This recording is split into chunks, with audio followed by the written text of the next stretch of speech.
Terus mohon izin waktunya hari ini saya ingin mewawancarai sedikit untuk Yus bagaimana sama Yus menjadi pemimpin sekolah dalam mengambil sebuah keputusan. Bagaimana Bu Yus? Baik Bu Yus, selama ini bagaimana cara Bu Yus mengidentifikasi kasus-kasus di sekolah Ibu, kasus tersebut merupakan beban moral atau dilema etika? Sebenarnya mungkin harus kita tahu dulu akar dari kasus yang terjadi. Ya, misalnya kasus yang terjadi itu antara orang tua dengan orang tua, sebenarnya berkasus anak, cuman ketika melibatkan orang tua harus kita lihat masuk ke bagian mana ke dalam dilema etika.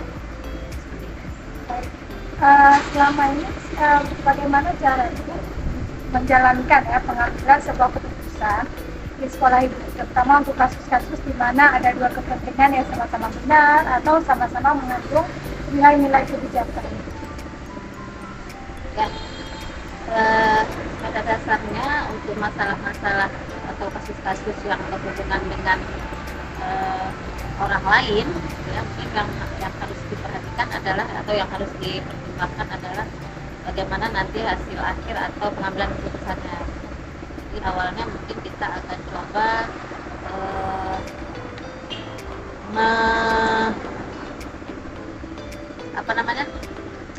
memilah atau mendengarkan dulu dari pihak satu dan pihak dua akar permasalahannya di mana, baru kemudian bisa kita ambil sebuah kesimpulan untuk kebijakan apa yang kita ambil setelah kesana. Baik, kemudian dalam Bu Yus mengambil sebuah keputusan, langkah apa saja atau prosedur apa yang selama ini Bu Yus lakukan? Langkah-langkahnya seperti yang tadi disampaikan, mungkin kita tahu masalahnya, kemudian pihak-pihak yang berkaitan atau pihak-pihak yang terlibat dalam masalah tersebut. Setelah itu baru akan kita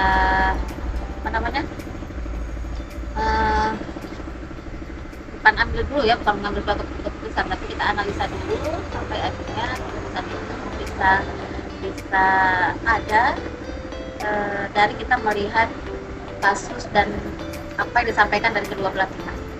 Ya, berarti Bu Yus menganalisa dulu ya sebelum mengambil sebuah keputusan, nanti analisa dulu masalahnya bagaimana, baru nanti ya bisa keputusan. Selama ini hal apa saja yang menurut Ibu dan Ibu anggap itu efektif dalam pengambilan sebuah keputusan dalam kasus dilema etika? Masalah yang ada itu kan sebelumnya kita analisa. Setelah dianalisa mungkin setelah dianalisa ada tahap-tahapan dalam pengambilan kemudian keputusan, gitu ya. Kita analisa, itu kita lihat, kita kenali dulu siapa-siapa yang terlibat, nilai-nilai pertentangan, terus dilihat mana benar mana salahnya, terus setelah kita buat keputusan nantinya kita tinjau lagi keputusan itu dan direfleksikan. Ya, baik. Berarti Bu Yus menganggap sebuah keputusan itu efektif setelah dianalisa, kemudian diuji kelayakan keputusan tersebut, kemudian direfleksi. Ya, cukup baik sekali. Kemudian selama ini yang menjadi tantangan Bu Yus nih dalam mengambil sebuah keputusan itu apa? Kadang-kadang kedua belah pihak tidak bisa atau belum atau merasa sama-sama benar, yang pada akhirnya sebenarnya itu akan mempunyai masalah ketika tidak kita damaikan atau mediasi, ya, kalau misalnya di luar menyelesaikan sendiri. Mungkin tantangannya seperti itu ya, kalau ada masalah-masalah seperti ini apalagi terjadi di sekolah, baiknya memang harus ada andil sekolah karena mereka masih di dalam tanggung jawab kita, kan? Ya, baik. Saya ingin tahu selama ini ketika Ibu mau menyelesaikan sebuah masalah atau dilema etika, apakah ada jadwal tertentu dalam penyelesaian atau langsung diselesaikan di tempat? Bisa kita lihat dulu masalahnya seperti apa. Ada masalah mungkin yang bisa langsung diselesaikan di tempat, tanpa harus membuat jadwal-jadwal khusus. Tapi ada juga masalah-masalah yang mungkin tidak bisa selesai dalam satu waktu gitu ya, satu pertemuan atau pertimbangan analisa dan lain-lain waktu berikutnya. Iya, baik. Berarti ditinjau dulu ya kasusnya itu kasus yang memang membutuhkan pihak-pihak tertentu dan penyelesaian atau bisa diselesaikan dalam waktu tertentu ya. Kemudian ada nggak seseorang atau faktor yang selama ini mempermudah ibu dalam mengambil sebuah keputusan dalam dilema etika? Itu saja harus ada gitu kan, karena kita juga bukan orang yang menjadi saksi langsung ketika masalah itu terjadi misalnya, maka kita butuh orang lain yang memang dia tidak memihak dari salah satu orang pihak, jadi guru dan memang Ada ya Bu Chef. Kemudian dari semua hal yang telah Ibu sampaikan, pembelajaran apa kiranya yang bisa Ibu petik dan itu menjadi pengalaman Ibu dalam mengambil keputusan dilema etika itu ya? Jadi ketika masalah-masalah yang terjadi itu mungkin menjadikan kita itu tidak langsung ketika mendengar satu pihak langsung percaya gitu. Tapi harus dengan bukti dan analisa-analisa seperti tadi yang sudah kita sampaikan. Jadi ketika pun nanti muncul masalah baru, hal-hal dan langkah-langkah untuk sebuah masalah itu menjadi sebuah keputusan, sebuah solusi bagi kedua belah pihak, bisa menjadi pelajaran. Berarti dari tahapan yang Ibu lakukan saat pengambilan sebuah keputusan itu menjadi pengalaman tersendiri, menjadi pembelajaran ya. Artinya ketika ada sebuah masalah kita tinjau dulu benar atau enggak. Ya, bisa. Baik, terima kasih Bu Yus. Demikian untuk hari ini. Mudah-mudahan saya juga bisa mengambil banyak hal ya dari cara Bu Yus dalam menyelesaikan atau mengambil sebuah keputusan dan dilema. Terima kasih Bu Yus sekali lagi atas waktunya. Assalamualaikum warahmatullahi wabarakatuh. Assalamualaikum Ucut. Waalaikumsalam Ibu Citra. Mohon izin Bu, terima kasih atas waktunya. Saya sedang mengikuti pendidikan guru penggerak Angkatan 7. Jadi ada salah satu tugas yaitu demonstrasi kontekstual untuk mewawancarai beberapa kepala sekolah terkait bagaimana langkah pengambilan sebuah keputusan bila seorang pemimpin sedang menghadapi dilema etika dan rujukan moral. Hari ini saya berencana untuk mewawancarai Ibu. Bagaimana Ibu? Siap? Insya Allah Ibu Citra, semoga saya bisa membantu ya. Terima kasih Bu.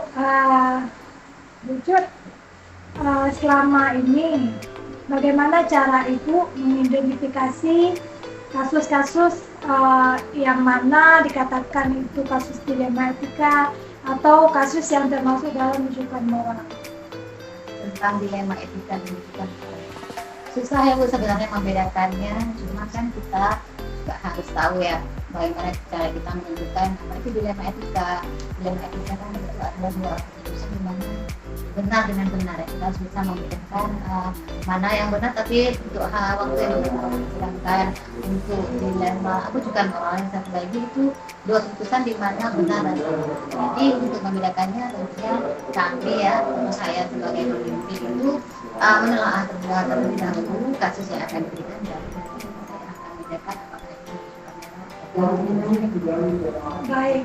Oh, jadi Ibu selama ini Ibu memilah dulu ya bagaimana kasus-kasus itu dikategorikan dalam dilema etika atau rujukan moral.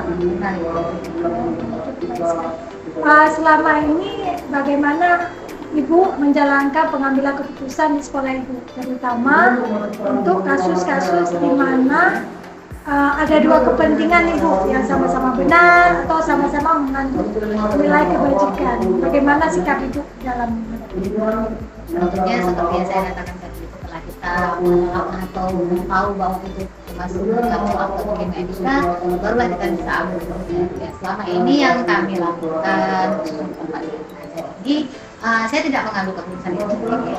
Ya, kami juga bermusyawarah melibatkan unsur terkait apalagi pemangku kepentingan di sekolahnya untuk bisa mengambil keputusan itu. Pertanyaan Ibu bagaimana saya menjalankan pengambilan keputusan selama ini. Tentunya pengambilan keputusan itu tidak serta-merta saya ambil sendiri ya. Kami di sini sering mengadakan musyawarah bersama. Nah, di sini kami juga nanti menelaah di mana misalnya permasalahan ini seperti yang dikatakan kepentingan bersama antara kebenaran dan kebenaran. Jadi kami akan menelaah dulu bagaimana keputusan itu, apa masalahnya. Nanti bagaimana langkah keputusannya setelah kami mengetahui kemana tujuan dari permasalahan ini bisa dihadapi. Kiranya selama ini Bu, langkah atau prosedur apa yang sudah Ibu lakukan? Prosedur mungkin yang sudah saya lakukan sebenarnya ya, untuk mengambil keputusan ada beberapa hal yang harus kita perhatikan, di mana kita juga harus tahu 4 paradigma ya pengambilan keputusan. Kita di situ bisa tahu ini keputusan untuk jangka panjang, jangka pendek, untuk yang kebutuhan yang masyarakat dan individu. Juga kita harus tahu tentang 3 prinsip ya pengambilan keputusan, dan juga yang paling penting 9 langkah ya pengambilan keputusan. Nah, di sini yang sudah saya ambil pastinya kami uji dulu ini sebenarnya permasalahannya ini termasuk dilema atau harus moral, sehingga kita bisa tahu apa akhir dari keputusan yang terkait dari jawaban Ibu kan sudah ada langkah-langkah yang Ibu tempuh nih. Hal apa saja nih yang Ibu rasa sangat efektif dalam Ibu mengambil sebuah keputusan pada kasus-kasus dilema etika? Yang pasti sangat efektif itu yang pertama seperti yang saya katakan tadi, kami musyawarah ya. Jadi di sini kami sama-sama mencari penyelesaian. Penyelesaian ini tentunya setelah melewati berbagai rangkaian langkah ya, seperti menguji kebenarannya, melakukan opsi untuk pengambilan keputusan. Apabila keputusan ini tidak ada jalan keluar, kita bisa ambil 3 opsi ya, opsi yang selanjutnya. Dan untuk juga terakhirnya baru sebuah keputusan itu akan bisa kita tentukan apakah ini penting dan berguna dan cocok dengan masalah yang akan kita selesaikan. Luar biasa sekali ya. Sudah ada langkah yang Ibu tempuh untuk penyelesaian sebuah kasus, kemudian juga ada hal-hal yang Ibu rasa sangat efektif. Ada nggak kiranya tantangan dalam Ibu mengambil sebuah keputusan pada kasus dilema etika? Tantangan tentunya pasti banyak ya Bu ya, dimana kadang-kadang kita ya secara naluri ya, kita manusia keenak hati dengan kadang-kadang ini masalah berhubungan dengan murid yang pastinya, dengan wali murid kita di sini ya. Itulah sebuah tantangan Bu, tapi pada ujungnya kan kita juga tidak boleh melewati peraturan yang ada ya, karena dimana sekolah itu memiliki peraturan yang dijalankan, sehingga dengan peraturan itu keputusan itu juga, dan dari peraturan ini keputusan itu nanti akan melahirkan sebuah keputusan untuk sebuah masalah. Ya, berarti bisa saya simpulkan, meskipun Ibu sudah melakukan beberapa tahapan, tentu tetap ada ya Bu ya, namanya pro dan kontra ya dalam mengambil sebuah keputusan itu.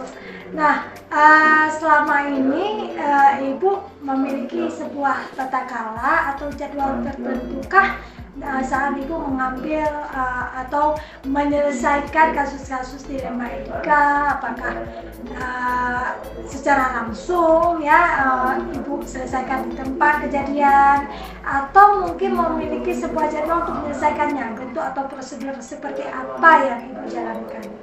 Terkait cara yang mungkin tata cara yang seperti Ibu sebutkan tadi, yang pastinya melihat kasus yang terjadi ya. Jika kasusnya memang urgent ya, langsung berarti saya beserta guru yang lainnya akan mengambil keputusan di hari itu juga. Tapi jika memang masalah ini masih bisa diselesaikan, kami akan mengajak untuk sama-sama duduk semua gurunya bermusyawarah terkait pengambilan keputusannya. Ya. Berarti Ibu meninjau kembali ya, kira-kira kasus tersebut urgenkah atau tidak ya, tergantung kondisi juga ya Bu ya. Baik, kita lanjut ya. Selama Ibu ini mengambil sebuah keputusan dalam kasus dilema etika, ada nggak kira-kira seseorang atau faktor apa sih yang mempermudah Ibu dalam mengambil sebuah keputusan? Dalam mempermudah itu pastinya ada yang biar di sini, seperti yang saya katakan tadi, keputusan saya ini bukan dari diri saya sendiri. Tentunya kami ini melibatkan seluruh pemangku kepentingan dan seluruh warga sekolah juga, di mana agar keputusan yang akan nantinya kami ambil ini bermanfaat untuk kita semua. Jadi saya tidak mengambil keputusan ini secara serta-merta untuk keputusan saya sendiri. Jadi saya juga mengajak semua orang agar mereka juga tahu bahwa ini keputusan yang akan kita hasilkan bersama. Iya, memang perlu ya seperti itu ya, kita butuh dukungan ya untuk mengambil sebuah keputusan. Dari semua hal yang telah Ibu sampaikan barusan, kiranya pembelajaran apa yang dapat Ibu petik ya dari pengalaman Ibu selama menjabat sebagai pemimpin dalam pengambilan sebuah keputusan? Pengalaman tentunya sangat banyak ya Bu ya. Di sini saya ternyata juga harus banyak belajar. Nah, ternyata mengambil keputusan itu tidak boleh hanya untuk kepentingan kita sendiri. Kita harus tahu manakah dia dilema etika, manakah dia rujukan moral, sehingga keputusan yang kita ambil ini tidak salah ya. Karena keputusan ini akan berefek untuk jangka depannya. Nah, jadi tentunya pengalaman bagi saya ini, saya harus menjadi orang yang lebih bisa menerima pendapat orang lain. Dengan begitu saya bisa melakukan perubahan. Ternyata banyak sekali yang saya lakukan untuk perbaikan diri saya sendiri. Luar biasa sekali Bu ya, Teh.